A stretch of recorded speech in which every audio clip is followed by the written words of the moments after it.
Praise the Lord. വിലാപങ്ങളുടെ പുസ്തകം 1-ാം അധ്യായം 1 മുതൽ 22 വരെയുള്ള തിരുവചനങ്ങൾ. അയ്യോ, ജനപൂർണയായിരുന്ന നഗരം ഏകാന്തയായിരിക്കുന്നതെങ്ങനെ? ജാതികളിൽ മഗതിയായിരുന്നവൾ വിധവയെ പോലെ ആയതെങ്ങനെ? സംസ്ഥാനങ്ങളുടെ നായകിയായിരുന്നവൾ ഊഴിയ വേലക്കാരത്തി ആയതെങ്ങനെ? രാത്രിയിൽ അവൾ കരഞ്ഞുകൊണ്ടിരിക്കുന്നു, അവളുടെ കവിൾത്തടങ്ങളിൽ കണ്ണുനീർ കാണുന്നു. അവളുടെ സകല പ്രിയന്മാരിലും അവളെ ആശ്വസിപ്പിപ്പാൻ ആരുമില്ല. അവളുടെ സ്നേഹിതന്മാരൊക്കെയും അവൾക്ക് ശത്രുക്കളായി ദ്രോഹം ചെയ്തിരിക്കുന്നു. കഷ്ടതയും കഠിനദാസ്യവും നിമിത്തം യഹൂദ പ്രവാസത്തിലേക്ക് പോകേണ്ടി വന്നു. അവൾ ജാതികളുടെ ഇടയിൽ പാർക്കുന്നു, വിശ്രാമം കണ്ടെത്തുന്നതുമില്ല. അവളെ പിന്തുടരുന്നവരൊക്കെയും ഇടുക്കിടങ്ങളിൽ വെച്ച് അവളെ എത്തിപ്പിടിക്കുന്നു. ഉത്സവത്തിന് ആരും വരായ്ക കൊണ്ട് സിയോനിലേക്കുള്ള വഴികൾ ദുഃഖിക്കുന്നു. അവളുടെ വാതിലുകളൊക്കെയും ശൂന്യമായി. പുരോഹിതന്മാർ നെടുവീർപ്പിടുന്നു. അവളുടെ കന്യകമാർ ഖേദിക്കുന്നു. അവൾക്കും വ്യസനം പിടിച്ചിരിക്കുന്നു. അവളുടെ അതിക്രമ ബാഹുല്യം നിമിത്തം യഹോവ അവൾക്ക് സങ്കടം വരുത്തിയതിനാൽ അവളുടെ വൈരികൾക്ക് പ്രാധാന്യം ലഭിച്ചു. അവളുടെ ശത്രുക്കൾ ശുഭമായിരിക്കുന്നു. അവളുടെ കുഞ്ഞുങ്ങൾ വൈരിയുടെ മുമ്പായി പ്രവാസത്തിലേക്ക് പോകേണ്ടി വന്നു. സിയോൻ പുത്രിയുടെ മഹത്വമൊക്കെയും അവളെ വിട്ടുപോയി. അവളുടെ പ്രഭുക്കന്മാർ മേച്ചൽ കാണാത്ത മാനുകളെ പോലെ ആയി. പിന്തുടരുന്നവന്റെ മുമ്പിൽ അവർ ശക്തിയില്ലാതെ നടക്കുന്നു. കഷ്ട അരിഷ്ടതകളുടെ കാലത്ത് യെരൂശലേം പണ്ടത്തെ മനോഹര വസ്തുക്കളെ ഒക്കെയും ഓർക്കുന്നു. സഹായിപ്പാൻ ആരുമില്ലാതെ അവളുടെ ജനം വൈരിയുടെ കയ്യിൽ അകപ്പെട്ടപ്പോൾ വൈരികൾ അവളെ നോക്കി അവളുടെ നാശത്തെക്കുറിച്ച് ചിരിച്ചു. യെരൂശലേം കഠിന പാപം ചെയ്തിരിക്കൊണ്ട് മലിനയായിരിക്കുന്നു. അവളെ ബഹുമാനിച്ചവരൊക്കെയും അവളുടെ നഗ്നത കണ്ടിട്ട് അവളെ നിന്ദിക്കുന്നു. അവളോ നെടുവീർപ്പിട്ടുകൊണ്ട് പിന്നോക്കം തിരിയുന്നു. അവളുടെ മലിനത ഉടുപ്പിന്റെ വിളിമ്പിൽ കാണുന്നു. അവൾ ഭാവികാലം ഓർത്തില്ല. അവൾ അതിശയമാ വണ്ണം വീണുപോയി. അവളെ ആശ്വസിപ്പിപ്പാൻ ആരുമില്ല. യഹോവേ, ശത്രു വമ്പു പറയുന്നു, എന്റെ സങ്കടം നോക്കേണമേ. അവളുടെ സകല മനോഹര വസ്തുക്കളിന്മേലും വൈരി കൈവച്ചിരിക്കുന്നു. നിന്റെ സഭയിൽ പ്രവേശിക്കരുതെന്ന് നീ കൽപ്പിച്ച ജാതികൾ അവളുടെ വിശുദ്ധ മന്ദിരത്തിൽ കടന്നത് അവൾ കണ്ടുവല്ലോ. അവളുടെ സർവ്വജനവും നെടുവീർപ്പിട്ടുകൊണ്ട് ആഹാരം തിരയുന്നു.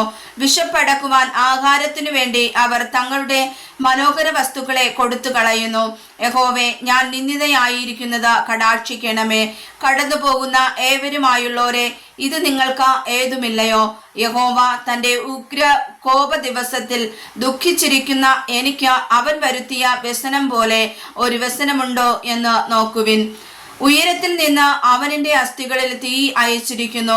അത് കടന്ന് പിടിച്ചിരിക്കുന്നു. എൻ്റെ കാലിന് അവൻ വല വിരിച്ചു, എന്നെ മടക്കിക്കളഞ്ഞു. അവൻ എന്നെ ശൂന്യയും നിത്യരോഹിണിയും ആക്കിയിരിക്കുന്നു. എൻ്റെ അതിക്രമങ്ങളുടെ നുകം അവൻ സ്വന്തം കൈയാൽ പിണച്ചിരിക്കുന്നു. അവ എൻ്റെ കഴുത്തിൽ പിണഞ്ഞിരിക്കുന്നു. അവൻ എൻ്റെ ശക്തി ക്ഷയിപ്പിച്ചു. എനിക്ക് എതിർത്തു നിൽപ്പാൻ കഴിയാത്തവരുടെ കയ്യിൽ കർത്താവ് എന്നെ ഏൽപ്പിച്ചിരിക്കുന്നു. എന്റെ നടുവിലെ സകല ബലവാന്മാരെയും കർത്താവ് നിരസിച്ചു കളഞ്ഞു. എന്റെ യൗവനക്കാരെ തകർത്തു കളയേണ്ടതിന് അവൻ എന്റെ നേരെ ഒരു ഉത്സവയോഗം വിളിച്ചുകൂട്ടി. യഹൂദ പുത്രിയായ കന്യകയെ കർത്താവ് ചക്കിലിട്ട് ചവിട്ടി കളഞ്ഞിരിക്കുന്നു. ഇത് നിമിത്തം ഞാൻ കരയുന്നു. എന്റെ കണ്ണുനീരൊഴുക്കുന്നു. എന്റെ പ്രാണനെ തണുപ്പിക്കേണ്ടുന്ന ആശ്വാസപ്രദൻ എന്നോട് അകന്നിരിക്കുന്നു. ശത്രു പ്രബലനായിരിക്കാൽ എൻ്റെ മക്കൾ നശിച്ചിരിക്കുന്നു. സിയോൻ കൈമലർത്തുന്നു, അവളെ ആശ്വസിപ്പിപ്പാൻ ആരുമില്ല.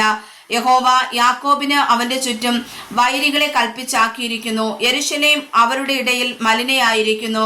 യഹോവ നീതിമാൻ, ഞാൻ അവന്റെ കൽപ്പനയോട് മത്സരിച്ചു. സകല ജാതികളുമായുള്ളവരെ കേൾക്കണമേ, എൻ്റെ വ്യസനം കാണണമേ.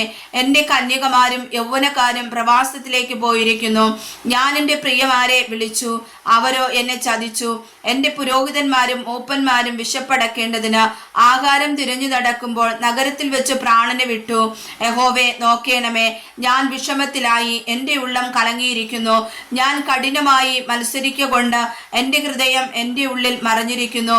പുറമെ വാൾ സന്തതി നാശം വരുത്തുന്നു, വീട്ടിലോ മരണം തന്നെ. ഞാൻ നെടുവീർപ്പിടുന്നത് അവർ കേട്ടു. എന്നെ ആശ്വസിപ്പിപ്പാൻ ആരുമില്ല. എൻ്റെ ശത്രുക്കളൊക്കെയും എൻ്റെ അനർത്ഥം കേട്ടു. നീ അത് വരുത്തിയത് കൊണ്ട് സന്തോഷിക്കുന്നു. നീ കൽപ്പിച്ച ദിവസം നീ വരുത്തും. അന്ന് അവരും എന്നെപ്പോലെ ആകും. അവരുടെ ദുഷ്ടതയൊക്കെയും തിരുമുമ്പിൽ വരട്ടെ. എന്റെ സകല അതിക്രമങ്ങളും നിമിത്തം നീ എന്നോട് ചെയ്തതുപോലെ അവരോടും ചെയ്യണമേ. എന്റെ നെടുവീർപ്പ് വളരെയല്ലോ, എന്റെ ഹൃദയം രോഗാർത്ഥമായിരിക്കുന്നു. വായിച്ചതായ തിരുവചനങ്ങളാൽ കർത്താവ് നമ്മെ അനുഗ്രഹിക്കുമാറാകട്ടെ. ആമേൻ.